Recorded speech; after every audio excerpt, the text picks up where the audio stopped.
Recorded live with little or no editing. It's Defense Up Cosmic Crucible Edition. I'm Run 7. How you doing?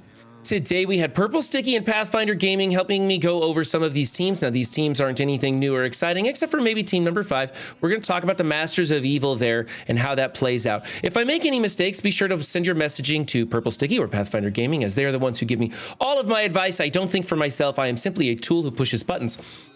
Starting off, we have room number 1, which is the Young Avengers. This is fine. The team's built good. It's good on offense or defense. There are things that beat it. There are things they beat, all sorts of stuff. Wherever you want to use them, go ahead. I like this. I'm going to give it an A. It's done right.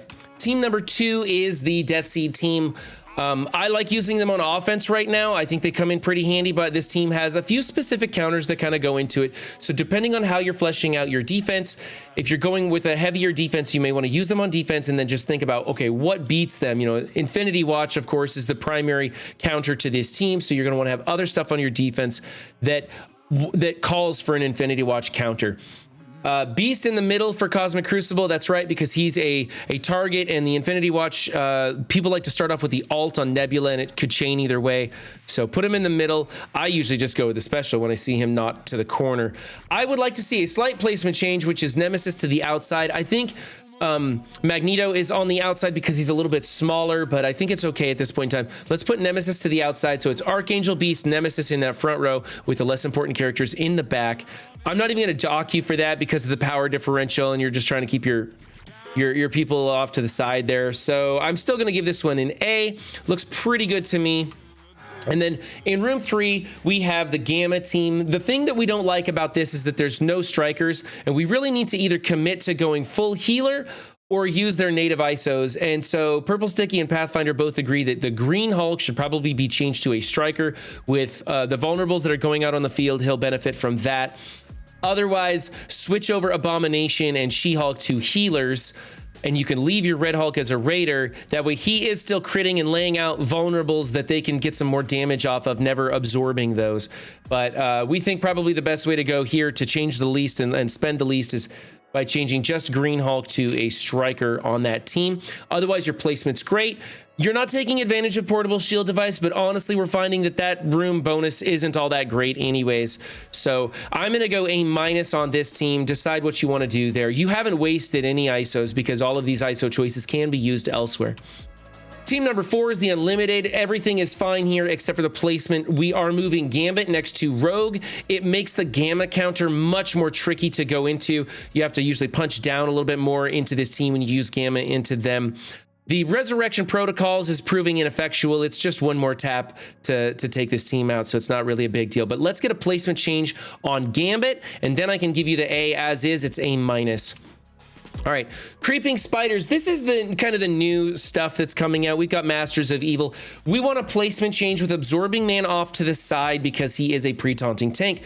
We would also like you to commit to an ISO until you're certain about what you guys want to do. Now, whether you are watching this or this is your defense, you should consider going green 5 on these characters like Titania is, and then when you get the full 5 piece, we'll be able to test it for sure. We're thinking that there's going to be a lot of raiders on the team because of Kang's passive and stuff, but for right now, on this build especially, I would suggest either Fortifier or Skirmisher for Absorbing Man. He may be changed, like I said, to a raider later on, so don't go nuts, but go ahead and spend the green ions because I think you can afford it.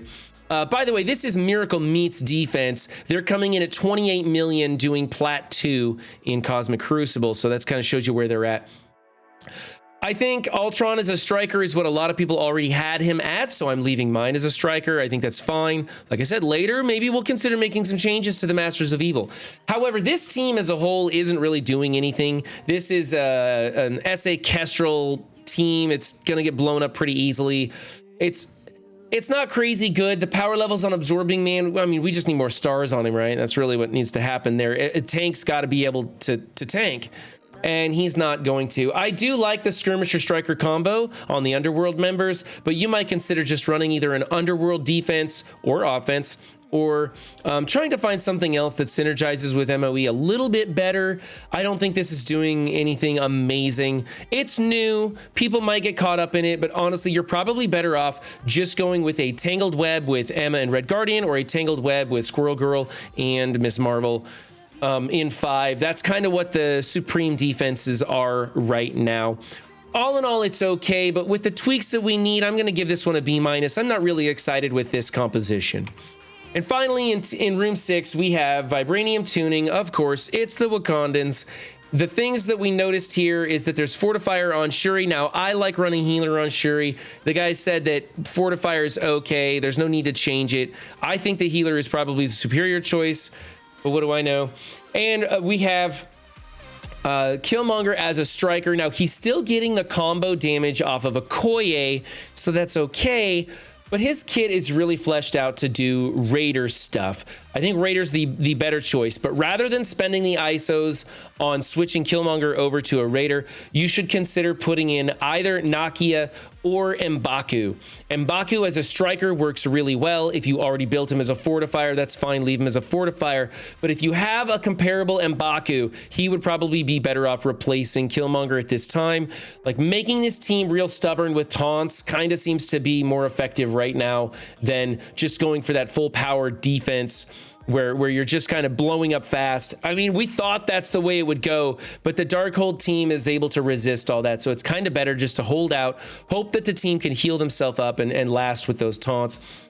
But then again, I think Nakia is a superior choice because she is a newer character. Probably the inferior choice for today's Crucible, but I like to build the newer characters because at the high end, at comparable stars, at comparable gear and levels, they tend to have a lot better stats and be more useful. So that might be where you go. But we talk about Wakanda every single time because, you know, it's Vibranium Tuning. And so we've heard this a lot. The placement on this is pretty good. M'Baku will replace Killmonger in the corner if you do decide to go that route.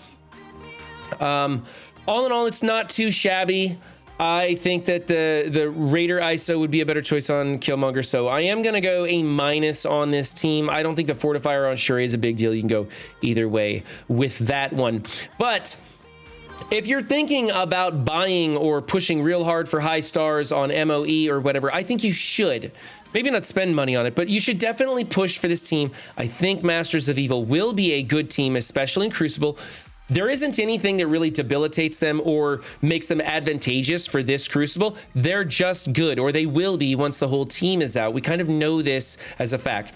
They aren't that great elsewhere, but they are required for a legendary unlock. We don't know what that is. So I think it's a good idea for free-to-play players to push for stars, use up your mailbox resources to get the Masters of Evil. And then when you do, I actually suggest that you use them on offense, not defense. I think they're going to be a better tool for you to use on different stuff in a variety of places. And I think it looks like a really fun team to be using as well. Remember, guys, don't just have a good game, be good to yourselves and others too. And I'll see you next time. Bye.